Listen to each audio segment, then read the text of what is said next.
Innal hamdalillah nahmaduhu wa nasta'inuhu wa nastaghfiruh wa na'udzu billahi min shururi anfusina wa min sayyiati a'malina may yahdihillahu fala mudhillalah wa may yudlilhu fala hadiyalah. Asyhadu an la ilaha illallah wa asyhadu anna Muhammadan abduhu wa rasuluh. Allahumma salli wa sallim wa barik ala Muhammad wa ala ali wa sahbihi wa man ihtada bihudahu ila yaumiddin ila yaumil qiyamah. Allahumma rabbi israh li sadri wa yassir li amri wahlul 'uqdatam min lisani yafqahu qawli. Ya ayyuhalladzina amanu taqullaha haqqa tuqatih wa la tamutunna illa wa antum muslimun. Ya ayyuhan nasu taqu rabbakumul ladzi khalaqakum min nafsin wahidah wa khalaqa minha zawjaha wa batha minhuma rijalan katsiran wa nisaa wattaqullaha allazi tasaaluna bihi wal arham innallaha kana 'alaikum raqiba. Ya ayyuhalladzina amanu taqullaha wa qulu qawlan sadida yuslih lakum a'malakum wa yaghfir lakum dzunubakum wa may yuti'illaha wa rasulahu faqad faza fawzan 'azima. Amma ba'du. Puji dan syukur kehadirat Allah Subhanahu wa taala yang harus selalu kita perbaharui. Alhamdulillah, pada Jumat kali ini Allah masih beri kita kesempatan untuk dapat hadir di masjid yang kita cintai ini dalam rangka melaksanakan tugas kita sebagai umatnya, beribadah kepada Allah Subhanahu wa taala. Salawat dan salam marilah kita berdoa kiranya tercurah kepada junjungan kita Nabi besar Muhammad sallallahu alaihi wasallam. Allahumma salli ala Muhammad wa ala ali Muhammad. Jamaah Jumat yang dimuliakan Allah, pada kesempatan kali ini Khatib ingin sedikit menguraikan tentang tujuan kita sebagai manusia diciptakan oleh Allah Subhanahu wa taala.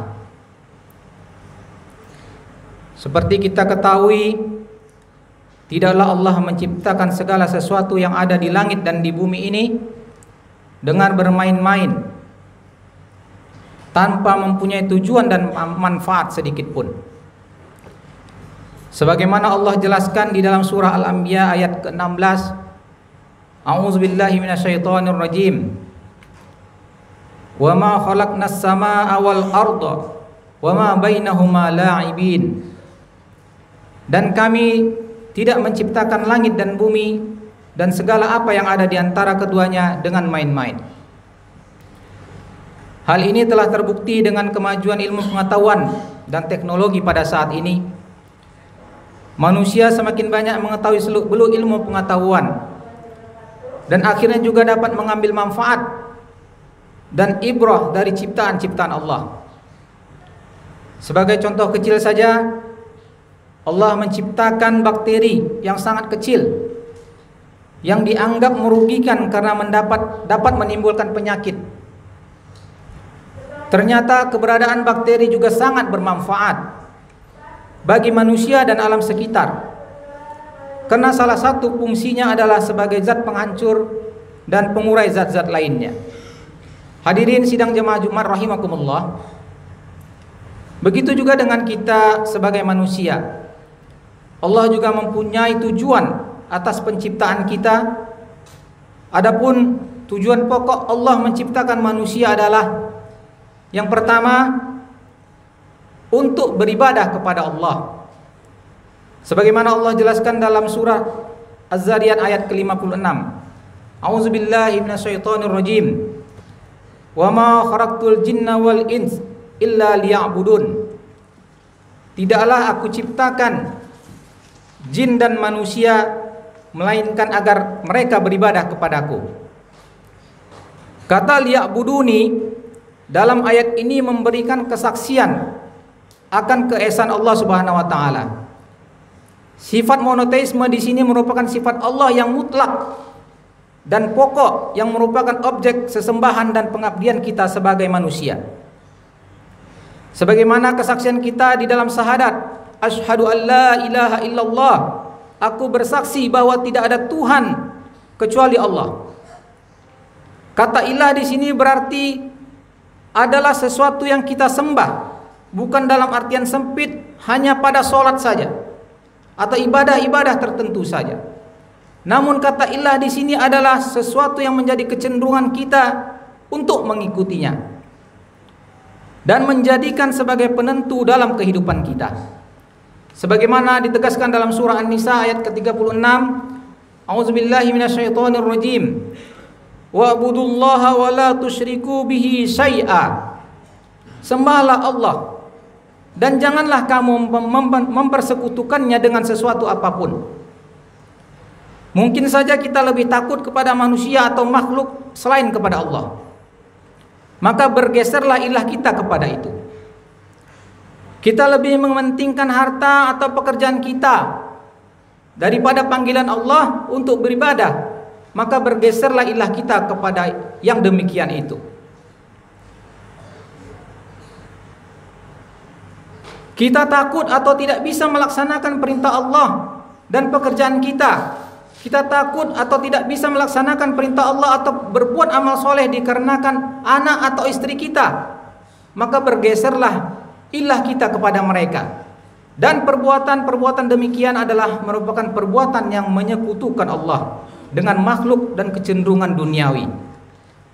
Maka perbuatan syirik adalah merupakan perbuatan dosa yang sangat besar di sisi Allah. Sebagaimana disebutkan Allah dalam surah Luqman ayat ke-13. A'udzubillahi minasyaitonirrajim. Wa idz qala Luqmanu li ibnihi wa huwa ya'izuhu ya bunayya la tusyrik billah innasyirka la zulmun azim. Artinya, dan ingatlah ketika Luqman berkata kepada anaknya ketika ia memberikan pelajaran kepadanya, wahai anakku, janganlah engkau mempersekutukan Allah. Sesungguhnya mempersekutukan Allah atau syirik itu adalah kezaliman atau dosa yang amat besar. Jamaah Jumat rahimakumullah. Maka berhati-hatilah kita akan syirik ini. Karena syirik tidaklah hanya perbuatan yang dengan nyata menyembah berhala atau lainnya, atau mendatangi tukang-tukang sihir untuk menanyakan nasib atau meminta pertolongan kepadanya. Ini adalah syirik yang besar. Namun seluruh kecenderungan kita yang mengalahkan kecenderungan kita kepada Allah, maka semua itu dapat dikatakan syirik. Maka oleh karena itu, seluruh seluk-beluk perbuatan kita di dunia ini harus dengan niat karena Allah dan mengikuti aturan-aturannya. Jamaah Jumat rahimakumullah, dan Allah tidak akan mengampuni dosa syirik sebagaimana dijelaskan dalam surah An-Nisa ayat ke-48. A'udzubillahi minasyaitonirrajim. Innallaha la yaghfiru ay yushraka bihi wa yaghfiru ma duna dzalik liman yasha wa may yusyrik billah faqad iftara isman azima. Yang artinya, sesungguhnya Allah tidak akan mengampuni dosa syirik, dan Dia akan mengampuni dosa-dosa selain syirik bagi siapa yang dikehendakinya. Barang siapa yang mempersekutukan Allah, maka sungguh dia telah berbuat dosa yang besar. Jamaah Jumat rahimakumullah. Tujuan yang kedua Allah menciptakan kita sebagai manusia adalah menjadi khalifah di muka bumi ini. Sehubungan dengan tujuan ini Allah menjelaskan dalam surah Al-Baqarah ayat ke-30. A'udzubillahi minasyaitonirrajim. Wa idz qala rabbuka lil malaikati inni ja'ilun fil ardi khalifah. Dan ingatlah ketika Allah berkata kepada malaikat, sesungguhnya aku hendak menjadikan seorang khalifah di muka bumi, yaitu manusia. Makna khalifah di sini lebih dikonotasikan kepada kata pemimpin. Maka setiap kita adalah pemimpin yaitu pemimpin kepada diri kita sendiri, pemimpin kepada keluarga kita, dan lebih luas lagi kepada masyarakat kita. Artinya kita sebagai individu mempunyai kewajiban dan andil masing-masing dalam seluruh sisi kehidupan kita. Ma'asyiral muslimin rahimakumullah. Sebagai individu kita harus dapat memimpin dan mengatur diri kita untuk dapat hidup dalam aturan Allah, bukan mendahulukan aturan makhluk lainnya. Sebagai suami kita harus dapat menjadi pemimpin bagi istri kita dengan aturan Allah. Bukan sebaliknya kita yang dipimpin oleh istri kita, apalagi untuk hal-hal yang dilarang oleh Allah Subhanahu wa taala. Sebagai ayah begitu juga. Dan sebagai apapun kita di muka bumi ini, setiap kamu adalah pemimpin dan setiap kamu akan dimintai pertanggungjawaban atas kepemimpinannya. Jamaah Jumat rahimakumullah. Hal ini juga sejalan dengan yang disebut Allah dalam surah At-Tahrim ayat ke-6. A'udzubillahi minasyaitonirrajim. Ya ayyuhalladzina amanu qu anfusakum wa ahlikum nara wa quduhan nasu wal hijarah 'alaiha malaikatu ghilazun shidadun la ya'sunallaha ma amarahum wa yaf'aluna ma yu'marun. Wahai orang-orang yang beriman, peliharalah dirimu dan keluargamu dari api neraka yang bahan bakarnya adalah manusia dan batu. Penjaganya malaikat-malaikat yang kasar dan keras, yang tidak durhaka kepada Allah terhadap apa yang Dia perintahkan kepada mereka, dan selalu mengerjakan apa yang diperintahkan. Jamaah Jumat rahimakumullah. Dari ayat di atas jelaslah bahwa kewajiban kita yang pertama adalah menjaga diri untuk membina dan mendidik diri kita agar menjadi sosok yang taat kepada Allah. Baru kemudian keluarga kita. Mustahil kiranya kita dapat mendidik istri dan anak kita kepada yang diridhoi oleh Allah kalau diri kita sendiri masih belum menjalankannya. Begitu indah metodologi pendidikan yang diajarkan Allah kepada kita. Maka dalam skala bermasyarakat dan bernegara demikian juga. Kita harus menempatkan seorang pemimpin yang sudah taat kepada Allah dan sudah dapat mendidik keluarganya menjadi orang yang taat terlebih dahulu. Maka insya Allah barulah ia bisa membina dan mengarahkan masyarakat kepada jalan yang diridhoi oleh Allah Subhanahu wa taala. Bukan dibalik, baru mau taat setelah mempunyai kedudukan dan jabatan yang baik.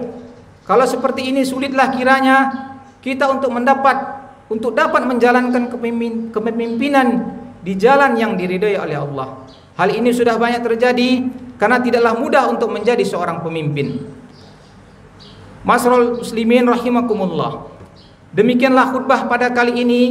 Semoga kita dapat menjalankan tugas kita sebagai hamba Allah di muka bumi ini, dan semoga kita tidak termasuk kepada golongan orang-orang yang merugi, yang mengorbankan seluruh kehidupannya hanya untuk dunia saja dan tidak mempunyai bekal apapun yang bisa menolong kita di akhirat kelak.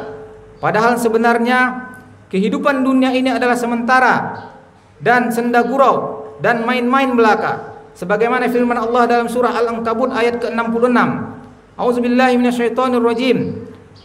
Wa ma hazihil hayatud dunya illa lahu wa la'ib wa innad darul akhirah lahiyal hayawan law kanu ya'lamun. Dan tidaklah kehidupan dunia ini melainkan senda gurau dan main-main, dan sesungguhnya akhirat itulah sebenar-benar kehidupan kalau mereka mengetahui. Aqulu qauli hadza wastaghfirullahal azim li wa lakum wastaghfiruh innahu huwal ghafurur rahim.